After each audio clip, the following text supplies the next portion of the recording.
I'm going to show you how to prepare, seal and paint this beautiful bespoke standing shelving unit. I started off by sanding all my cut edges, then sanded over the areas that had filler in, covering the screws. I applied a layer of Frenchic finishing coat across all the cut edges using my paintbrush. Then I applied it along the sides with the radiator roller to seal the filler.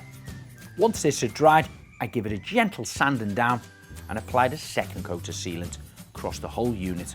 As for the painting, I used Frenchic's chalk paint, applied this on with a radiator roller and then feathered it off with my brush. I applied the paint on all the cut edges with the paintbrush.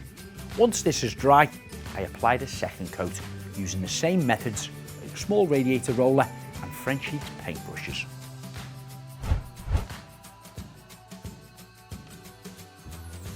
So if you're looking for more 60-second tips, subscribe to our YouTube channel, Mr. and Mrs. DIY.